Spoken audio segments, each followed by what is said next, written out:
Hello students. वो कहते हैं ना, अगर आप हार्ड वर्क करेंगे तो आपको सफल होने से कोई नहीं रोक सकता। ऐसी ही एक लड़की की स्टोरी के बारे में आज हम पढ़ने वाले हैं। उस लड़की का नाम है एवलिन ग्लेनी। सो स्टूडेंट्स, चलिए हम अपना चैप्टर स्टार्ट करते हैं।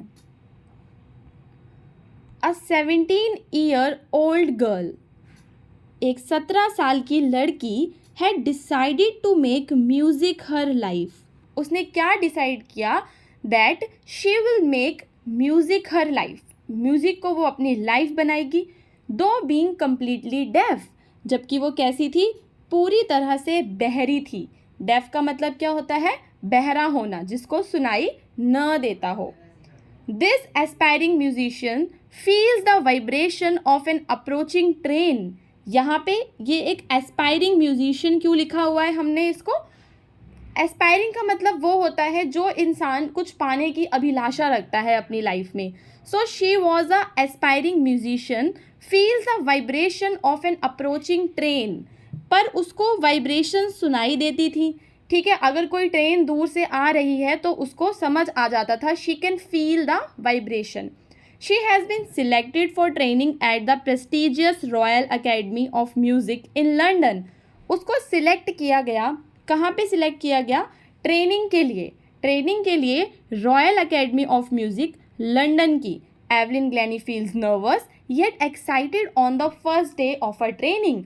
जब वो फर्स्ट डे जाती है अपनी ट्रेनिंग पे, तब वो थोड़ा सा एक्साइटेड फील करती है, थोड़ा सा नर्वस भी फील करती है। Glenny started losing her hearing power gradually.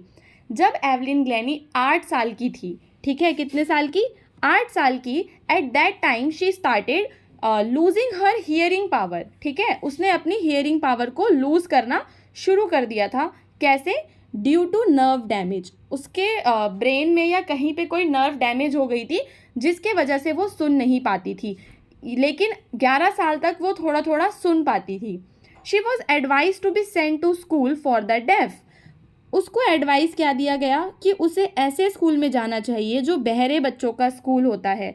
But she was determined to lead a normal life and pursue her interest in music. लेकिन अब वो क्या चाहती थी? एक नॉर्मल लाइफ जीना चाहती थी और म्यूजिक में जो उसका इंटरेस्ट था, उस इंटरेस्ट को आगे बढ़ाना चाहती थी। सो स्टूडेंट्स, यहाँ तक स्टोरी आपको समझ में आ गई होगी कि वो 17 साल की लड़की कैसे वो 8 साल में नर्व डैमेज के कारण बहरी होनी शुरू हो गई थी और वो अपनी लाइफ में म्यूज़िक को अपनी लाइफ बनाना चाहती थी। ठीक है, अब चलते हैं आगे। Most of the people discouraged her. जो लोग थे उसको डिस्करेज करते थे। बट परक्यूशनिस्ट रॉन फॉब्स, यहाँ पे एक वर्ड लिखा हुआ है परक्यूशनिस्ट। परक्यूशनिस्ट का क्या मतलब होता है? सो स्टूडेंट्स, परक्यूशनिस्ट वो म्यूजिशियन होता है जो परक्यूजन इंस्ट्रूमेंट्स को बजाता है।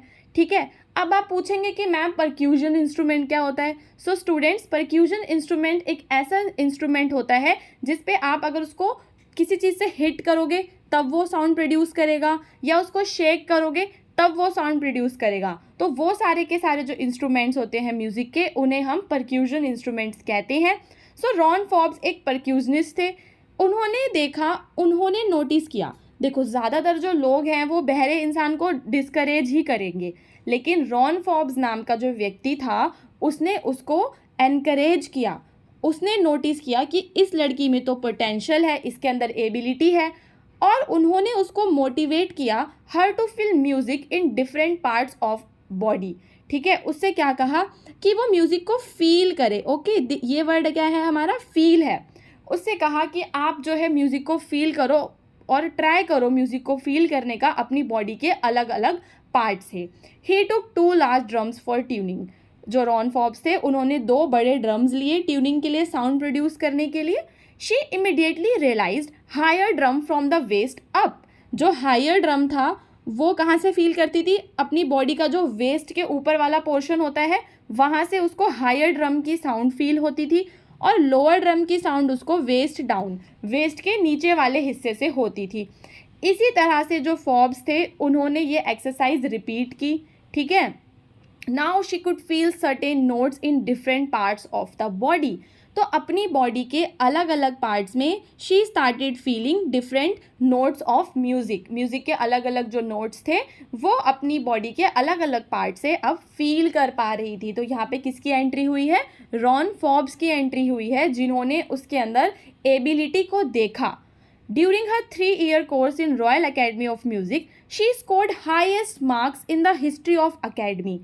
जब उसने 3 साल का कोर्स किया रॉयल अकेडमी ऑफ म्यूज़िक में, तब उसने अभी तक के सबसे ज़्यादा हाईएस्ट मार्क्स उसके आए, ठीक है, टॉप अवार्ड्स उसको मिले, और फिर वो सोलो परफॉर्मेंसेस भी देना उसने शुरू कर दिया था। तो यहाँ पे हमने देखा कि कैसे एक डेफ लड़की की लाइफ धीरे धीरे चेंज हुई through her determination.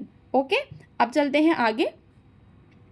She is now one of the top multi percussionist in the world. Percussionist को हिंदी में कहते हैं ताल वादक। मल्टी परक्यूजनिस्ट का मतलब है कि वो अलग अलग परक्यूजन इंस्ट्रूमेंट्स को बजा सकती थी with the mastery of some 1000 instruments. So students, यहाँ पे ये बड़ी बात है कि वो 1000 इंस्ट्रूमेंट्स तक बजा सकती थी अलग अलग तरह के। So according to her, if you work hard and know where you are going you will get there. सो उसके हिसाब से कि अगर आप हार्ड वर्क करेंगे और अगर आप जानेंगे कि आप कहाँ जाना चाहते हैं, आपको अपनी डेस्टिनेशन पता है, तो आप ज़रूर वहाँ पे पहुँचेंगे। ठीक है। It is fascinating to watch Evelyn working without much effort. Fascinating का मतलब क्या होता है? आकर्षक लगना, मोहक लगना। तो एवलिन को म्यूज़िक बजाते हुए देखना बहुत ही ज़्यादा फैसिनेटिंग फील होता था व्यूअर्स को।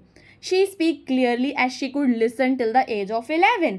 वो अच्छे से बात कर पाती थी क्योंकि 11 साल तक वो थोड़ा थोड़ा सुन पा रही थी, तो उसको पता था कि किस वर्ड की प्रोनाउंसिएशन क्या होती है। During conversation she watches lip movements, face and specially eyes. जब भी वो किसी से बात करती थी तो वो क्या करती थी? कन्वर्सेशन के टाइम पे उनके लिप मूवमेंट्स को देखती थी, फेस मूवमेंट और आईज को देखती थी, और उससे अंदाज़ा लगाती थी कि सामने वाला जो व्यक्ति है वो क्या बोल रहा है। Now she had learn French and basic Japanese. उसको फ्रेंच भाषा आती थी, जैपनीज़ भाषा भी आती थी। While playing instrument she remain barefoot on the wooden platform. तो यहाँ पे ये इंपॉर्टेंट लाइन है कि जब भी वो कोई इंस्ट्रूमेंट प्ले करती थी तो बेयर फुट रहती थी, यानी कि पैरों में कोई चप्पल वगैरह नहीं पहनती थी, ऑन वुडन प्लेटफॉर्म, और वुड के एक प्लेटफॉर्म पे खड़ी होती थी, सो दैट जो वाइब्रेशंस हैं वो उसके बेयर फीट से उसके लेग्स के थ्रू पूरी बॉडी में वो फील कर सके। She could feel music through every part of her body. अपनी बॉडी के हर एक पार्ट से वो म्यूजिक को फील कर पाती थी। ओके, जैसे कि चीक बोन से, इवन हेयर से भी। She could feel the echo of sound flowing into her body by leaning against the drums. Drums के अगेंस्ट थोड़ा सा झुक के वो एको ऑफ साउंड, साउंड की जो एको है, गूंज है, उसको भी सुन पाती थी। ठीक है, अब चलते हैं आगे। She has been a workaholic and has been rewarded enormously. उसको बहुत सारे रिवॉर्ड्स मिले हैं, जैसे कि रॉयल फिलहार्मोनिक सोसाइटी जो है उसने उससे सोलोइस्ट ऑफ द ईयर का अवार्ड दिया था 1991 में। Besides regular concert she has given free concert.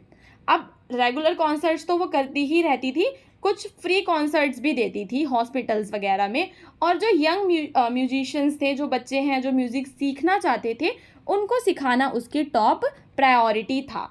She has place percussion in front of the orchestra, और उसने ये जो ताल वादक है, ताल ये जो है अपना म्यूज़िक ऑर्केस्ट्रा के सामने भी गाया था। सो स्टूडेंट्स, स्टोरी के अंदर हमने समझा कि जो एवलिन ग्लैनी है कैसे उसने अपने डिटर्मिनेशन के साथ और रॉन फॉब्स की हेल्प के साथ म्यूज़िक को अपनी लाइफ बना लिया। सो स्टूडेंट्स, इसी तरह के और वीडियोस के लिए आप हमारे चैनल को सब्सक्राइब कर सकते हैं। अब हम मिलेंगे अपने अगले वीडियो में, जिसके अंदर हम इसी लेसन का पार्ट 2 यानी कि बिस्मिल्लाह खान की स्टोरी को डिस्कस करेंगे।